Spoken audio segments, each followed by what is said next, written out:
Johnny Carson interviewed over 11,000 guests in 30 years, but 7 of them shared something nobody in that studio could see. Each one of them, at the height of their fame, at the peak of everything, was watching their fortune disappear. Some slowly, some all at once. You watched them laugh. You had no idea what was already happening. If you enjoy the channel, please take a second to make sure you are subscribed. It is free and it really helps us keep the show growing. From 1962 to 1992, Carson's stage was the highest ground in American entertainment. If you made it onto that desk, you had made it. The audience saw you under those lights and decided who you were: wealthy, successful, untouchable, the kind of person whose life made sense from the outside. What you are about to hear is drawn from documented financial records, court filings, and the accounts of people who were there. The appearances on Carson's show are real. The fortunes are real. The falls are real. What lived between those studio lights and what came after is a story that was never told on camera. 7 guests. Here is what was actually happening. 1. Gary Coleman. In 1978, Gary Coleman was 8 years old and already the most recognizable child in America. Different strokes made him a phenomenon. The timing, the delivery, the line that became so embedded in American culture that people who never watched a single episode could recite it. He was earning $100,000 per episode by the time he was 10. At his peak, one of the highest-paid child actors in television history. He appeared on Carson's stage as a child star in full flight, and Carson handled him with the particular care he brought to young guests. Genuinely warm, genuinely careful, aware that he was talking to a kid who had been placed inside a machine that was not built to protect him. Carson's instinct was right. The machine was not protecting him. What became clear years later through lawsuits and Coleman's own public statements was that the money he had earned as a child had been almost entirely consumed by the adults around him, his parents, management fees, a system theoretically structured to preserve his earnings, but in practice structured to distribute them to people other than Gary Coleman. By the time he turned 18, the fortune was largely gone. He sued his parents and former managers and won a settlement of approximately $1.28 million, a fraction of what he had earned during those years when his face was on lunchboxes and his catchphrase was on every playground in America. His adult career never approached what his childhood had been. The roles were smaller, the audiences different. The cultural moment that had made him a phenomenon was impossible to recreate. He worked steadily, but the distance between what he had once had and what he was left with never closed. He worked as a security guard in his 30s. He filed for bankruptcy. He gave interviews in which the weight of that distance sat in every answer, not bitterly, just honestly, the way a man talks about something he has had a long time to accept. Gary Coleman died on May 28, 2010, at the age of 42, following a brain hemorrhage. His estate was valued at approximately $75,000. The child who had earned millions left behind less than most Americans save in a decade. 2. Mickey Rooney. Mickey Rooney was Hollywood's biggest box office draw at 19, surpassing Clark Gable and Spencer Tracy. 8 marriages, a career stretching from silent films to the age of YouTube. He appeared on Carson's show multiple times across 3 decades, each time bringing that volcanic, relentless energy that made him impossible to look away from. Carson genuinely liked Rooney, 2 professionals who understood the machinery of performance at the deepest level, riffing off each other with the ease of men who had been doing this their entire lives. When Rooney walked out, the show shifted gears, faster, louder, more alive. What Carson didn't know, what almost nobody knew until Rooney said it out loud in a congressional hearing in 2011, was that for most of his adult life, Mickey Rooney had almost no control over his own money. At his peak in the late 1930s and early 1940s, Rooney was earning more than almost any performer in Hollywood, but he was a teenager managed by adults, and the financial structures around him were built to serve those adults rather than protect him. By the time he was old enough to understand what had happened, the money was largely gone. He rebuilt. He always rebuilt. Collapse and recovery, across 60 years of an industry that chewed through people and called it show business. By the time he was appearing on Carson's stage in the 1970s and 1980s, he had clawed his way back through sheer relentless work. Then in his 80s, it happened again. In 2011, Mickey Rooney testified before the United States Senate Special Committee on Aging about the financial elder abuse he had suffered at the hands of his stepson.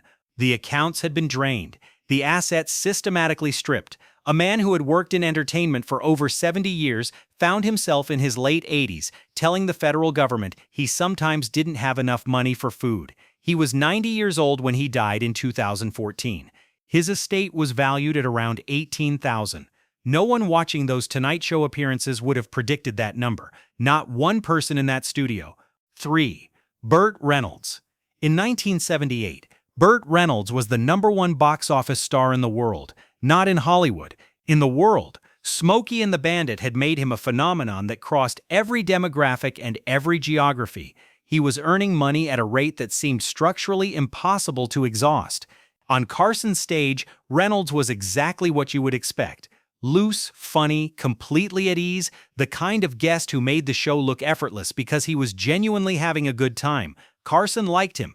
The audience loved him. The combination produced television that felt less like an interview and more like eavesdropping on people who were actually enjoying themselves. What was beginning behind that ease was a set of financial decisions that would spend the next 2 decades undoing everything the box office had built.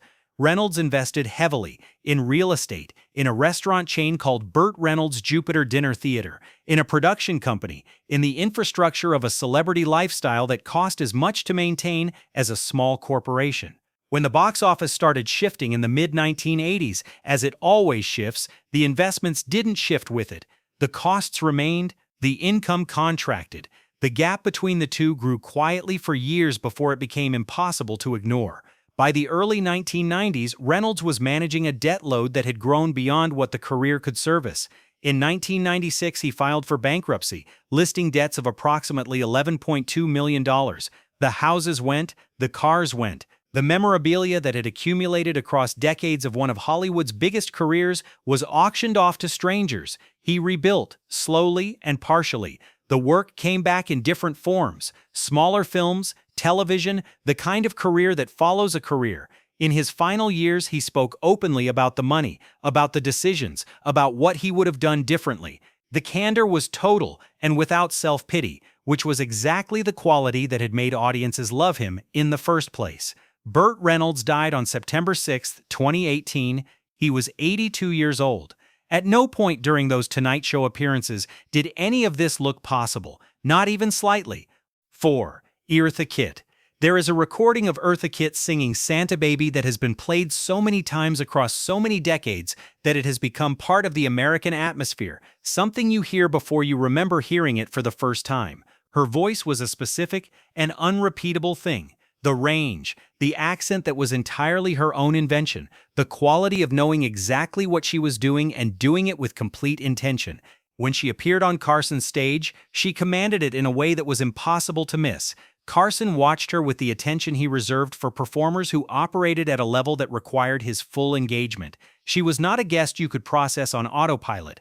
What Carson almost certainly didn't know, what almost nobody in America knew until years later, was that in 1968, Eartha Kitt had attended a White House luncheon hosted by Lady Bird Johnson and said to the First Lady's face that the Vietnam War was the reason American children were turning to drugs and crime. The statement was direct, completely unambiguous, and immediately catastrophic. The CIA and FBI compiled a file on her. The file, later released under the Freedom of Information Act, described her in terms designed to destroy a reputation. It was circulated. The bookings dried up. Overnight, Eartha Kitt went from one of the most in-demand performers in America to someone who couldn't get work in her own country. She rebuilt her career in Europe, performing in London and Paris to audiences who hadn't been instructed to avoid her. But the American career, the income, the financial foundation that should have been there for a performer of her stature, that had been systematically dismantled by institutions with the power to do it and no accountability for having done so. By the time she was appearing on Carson's stage, she had rebuilt enough to be there, but the decade that had been taken from her, the earnings, the compound growth of a career at its peak, the security that should have accumulated during those years, was gone permanently. You cannot get back a decade. The math doesn't allow it. Eartha Kitt died on December 25, 2008, at the age of 81. She had worked until nearly the end, because working until nearly the end was what you did when the safety net had been cut by people who were never held responsible for cutting it.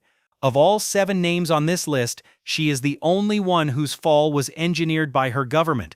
5. Sammy Davis Jr.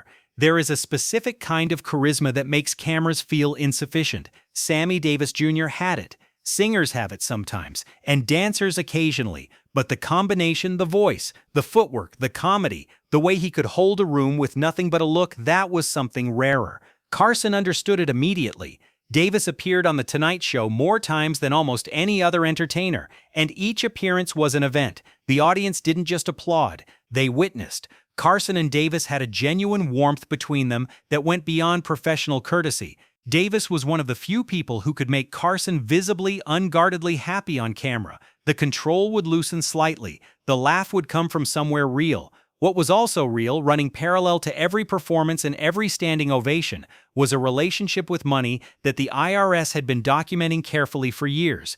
Davis earned enormous sums across his career.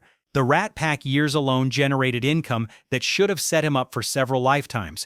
But he spent with a completeness that matched his performing. Fully, without reservation. The house in Beverly Hills, the entourage, the jewelry, the parties, the generosity that was genuine and total and financially catastrophic. By the mid-1980s, the IRS was pursuing him for back taxes that had accumulated over years of earnings that went out faster than they came in. The debt climbed. He kept performing. That was his answer to everything. Keep performing, keep earning, keep moving. In 1989, Davis was diagnosed with throat cancer. He recovered partially. He kept performing. When Sammy Davis Jr. died on May 16, 1990, the IRS filed a claim against his estate for $5.1 million in back taxes. His widow was left to navigate a financial situation so damaged that she eventually had to sell almost everything. The memorabilia, the awards, the artifacts of a career that had made him one of the most celebrated entertainers in American history. Carson heard about Davis's death and went quiet in the way those who knew him described as his grief. Not dramatic, not performed, just a stillness that meant something had gone out of the room that wouldn't come back. Stay with me, because what comes next is the part of this list that nobody expected. 6. Judy Garland. On December 26, 1968, Judy Garland walked onto Carson's stage in a beaded gown, and the audience rose before she said a single word. She was 46 years old. She had been famous for 35 of those years. The kind of presence that studios spend decades trying to manufacture and almost never achieve. The way a room didn't just notice her, but rearranged itself around her the moment she entered. Carson watched her cross the stage with the precise attention he gave every guest. What he saw was what everyone saw. Judy Garland at the height of her powers, luminous, completely in control. He had no way of knowing she had borrowed the gown. What you are about to hear is drawn from documented accounts and financial records. The facts of Judy Garland's career are real. The facts of what happened to her money are real. The gap between what the audience saw that night and what was actually true is the story nobody told while she was alive. At her peak in the 1940s, MGM was paying her more than almost any other performer in Hollywood, but the studio had started her on amphetamines at age 17 to manage her weight and keep her working through inhuman schedules. By the time she was 28, she was dependent on pills the studio had given her, caught in a loop her salary couldn't outrun no matter how large it got. Her 1961 Carnegie Hall performance became one of the best-selling live albums in history. But the money moved through a system of managers, ex-husbands, and advisors that Garland herself barely understood. There was always supposed to be someone else making sure the lights stayed on. There wasn't. Not reliably. Not honestly. By the time she sat across from Carson that December night, the IRS had been pursuing her for years. The house was gone. The savings were gone. She was living in hotels, dependent on performances that were becoming increasingly difficult to sustain. The people who were supposed to protect her had collapsed or walked away or helped themselves on the way out. Carson would have seen none of this. She gave him Judy Garland, the laugh, the timing, the warmth that made millions feel she was talking directly to them. That was the one thing nobody could ever take from her. She left the studio that night to an ovation that lasted nearly 3 minutes. 5 months later, on June 22, 1969, Judy Garland was found dead in her London rental home. She was 47. Her estate, when the lawyers finished, had almost nothing left to distribute. The beaded gown she had worn on Carson's stage belonged to someone else. Remember this detail. It comes back with every name on this list. 7. Orson Welles. In 1941, at the age of 25, Orson Welles directed Citizen Kane. 50 years later, it remained on virtually every list of the greatest films ever made. By any measure of artistic achievement, Welles had done something in his mid-20s that most filmmakers spend entire careers attempting and never approaching. What followed was one of the most complicated careers in Hollywood history. The studios didn't trust him. Budgets were taken away. Films were re-edited without his permission. Welles spent decades fighting for control of his own work against institutions that had decided he was too expensive, too difficult, too much. When he appeared on Carson's stage in the 1970s and 1980s, he was magnificent. The voice, the presence, the intelligence that came through every sentence. Carson was visibly engaged in a different way with Welles than with most guests. This was the man who had made Citizen Kane. There was a reverence that Carson, who didn't reverence easily, couldn't entirely suppress. What Welles didn't say on those appearances was that he was financing his own films by doing anything that would pay. The wine commercials, the voice work, the guest appearances, every dollar that came in from work he could get went toward films that were perpetually unfinished, perpetually underfunded, perpetually waiting for one more piece of financing that never quite arrived.